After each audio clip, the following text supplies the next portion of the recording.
नमस्कार। स्वागत है आपका इंडिया गेट टीवी पर। मैं हूं अजय सितिया। मित्रों, मैंने पहले भी कहा था और अब फिर दोहरा रहा हूं, सत्यपाल मलिक देश के पहले पूर्व राज्यपाल बनेंगे जो जेल जाएंगे। अब वह रिटायर हो चुके हैं और सीबीआई ने उनसे पूछताछ शुरू कर दी है। उन पर एक नहीं बल्कि तीन तीन मामलों में जांच होगी और उनका जेल जाना पक्का है। मलिक 4 अक्टूबर को मेघालय के राज्यपाल पद से रिटायर हुए थे और उसके बाद से सीबीआई लगातार उनसे पूछताछ कर रही है। पहला मामला उनके जम्मू कश्मीर में राज्यपाल रहने के वक्त का है। दूसरा मामला बाड़मेर के एक पत्रकार को एससी एसटी केस में झूठा फंसाने का है और तीसरा केस गुड़गांव की एक महिला को सत्यपाल मलिक की खुद की कार में खींच लेने का है। आज इस वीडियो में मैं उन तीनों मामलों को विस्तार से बताऊंगा। पहला मामला 300 करोड़ रुपए की रिश्वत की पेशकश का मामला है, जिसकी जांच शुरू हो गई है। इसका खुलासा खुद उन्होंने ही किया था।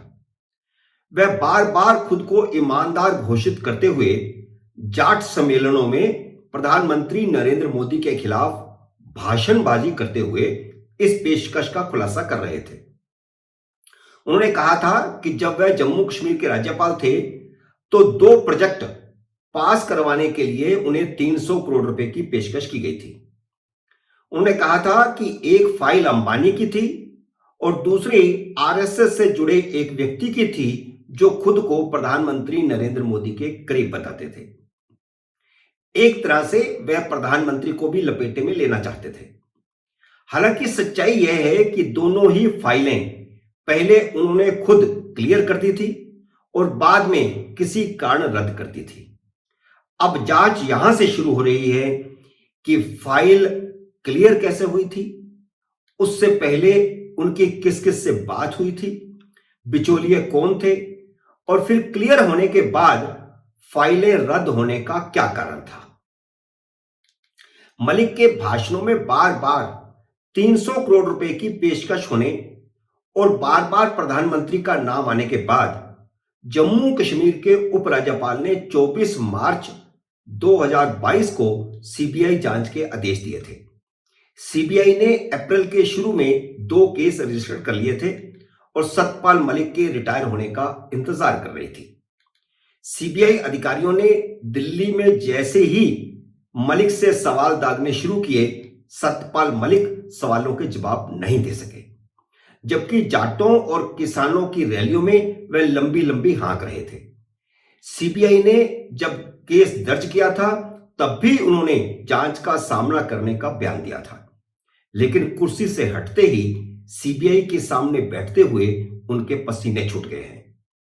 सत्यपाल मलिक के दावों के विपरीत उनके पूर्व मीडिया सलाहकार संदीप चौधरी कुछ और ही कहते हैं। हाल ही में उन्होंने एक इंटरव्यू में आरोप लगाया है कि सत्यपाल मलिक ने खुद डील पक्की की थी, लेकिन यह बात लीक हो गई तो उन्होंने डील को रद्द कर दिया। संदीप चौधरी तब से सत्यपाल मलिक के मीडिया सलाहकार थे जब वह भारतीय जनता पार्टी के उपाध्यक्ष थे। वह मलिक के जम्मू कश्मीर जाने तक उनके मीडिया सलाहकार बने रहे थे। वह उनकी रग रग को जानते हैं, उनके परिवार की हर बात को जानते हैं। जांच का दायरा जैसे जैसे आगे बढ़ेगा, 5 राज्यों में उनके स्टाफ में रहे लोगों से भी पूछताछ होगी। अगर सीबीआई संदीप चौधरी को बुलाती है तो मलिक के कई राज और भी खुलेंगे, जिनमें विश्वविद्यालयों के कुलपतियों की नियुक्तियों के मामले भी होंगे। अभी यह तो पहला ही मामला है जिसमें सीबीआई ने पूछताछ शुरू की है। इसके अलावा 2 और बहुत ही गंभीर मामले हैं जिनका खुलासा आज मैं इस वीडियो में करने जा रहा हूं। उम्मीद है मेरा यह वीडियो आपको पसंद आएगा। इसे लाइक और शेयर जरूर कीजिएगा ताकि यह खुलासा ज्यादा से ज्यादा लोगों तक पहुंचे। मित्रों, अब मैं आपको याद दिलाता हूं कि सत्यपाल मलिक जब 2018 में बिहार के राज्यपाल थे, तब राजस्थान के एक पत्रकार दुर्ग सिंह राजपुरोहित पर पटना में एससी एसटी एक्ट के तहत एक मुकदमा दायर हुआ था। यह झूठा मुकदमा सतपाल मलिक ने खुद अपने एडीसी के माध्यम से प्लांट करवाया था, क्योंकि उस पत्रकार ने सतपाल मलिक के बार बार हो रहे बाड़मेर के दौरों और उनकी एक महिला नेता प्रियंका चौधरी के साथ रिश्तों पर सवाल पूछ लिया था। सतपाल मलिक लगभग हर महीने पटना से बाड़मेर जाने लगे थे। वह खुद हवाई जहाज पर जोधपुर पहुंचते थे और उनकी कारों का काफिला पटना से जोधपुर बाई रोड पहुंचता था। जोधपुर हवाई अड्डे से बाड़मेर के रास्ते में लेडी गवर्नर की सीट पर उनकी बगल में प्रियंका चौधरी बैठती थी। इंडिया न्यूज के पत्रकार दुर्ग सिंह राजपुरोहित ने मलिक से इसी पर सवाल पूछ लिया था। यह टेढ़ा सवाल था और इस सवाल पर सतपाल मलिक ने अपने एडीसी राकेश दुबे से कहा कि इस पत्रकार को सबक सिखाना है। पटना के राजभवन में राजपुरोहित को फंसाने की रणनीति बनाई गई। एडीसी राकेश दुबे ने संजय सिंह नाम के एक व्यक्ति के माध्यम से नालंदा जिले के राकेश पासवान से दुर्ग सिंह राजपुरोहित के खिलाफ SC/ST की धाराओं में झूठा केस दर्ज करवाया, जिस पर पटना से भेजे गए वारंट के आधार पर बाड़मेर में पत्रकार को गिरफ्तार करके पटना भेजा गया।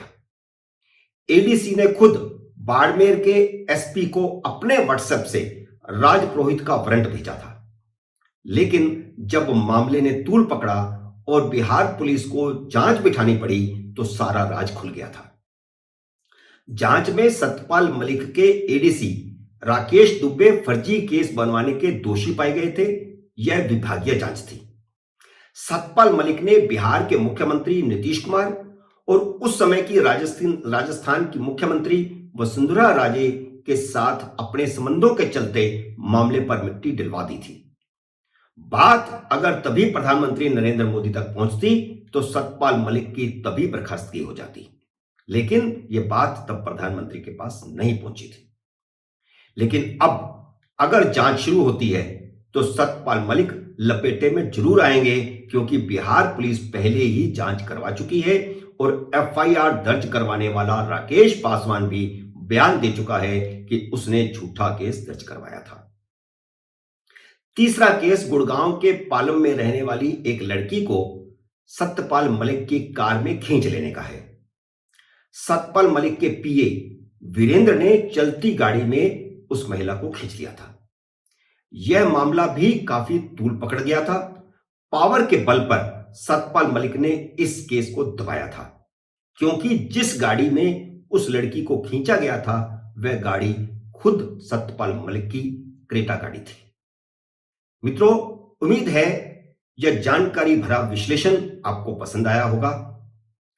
मेरे इस वीडियो को लाइक करिए और ज्यादा से ज्यादा शेयर कीजिए ताकि यह जानकारी ज्यादा से ज्यादा लोगों तक पहुंचे। अगर आपने मेरे YouTube चैनल को सब्सक्राइब नहीं किया तो कृपया सब्सक्राइब भी कीजिए और घंटी का बटन भी दबाइए ताकि जैसे ही मेरा नया वीडियो आए आपको सूचना आए। मेरे नए वीडियो का करिए इंतजार। तब तक नमस्कार।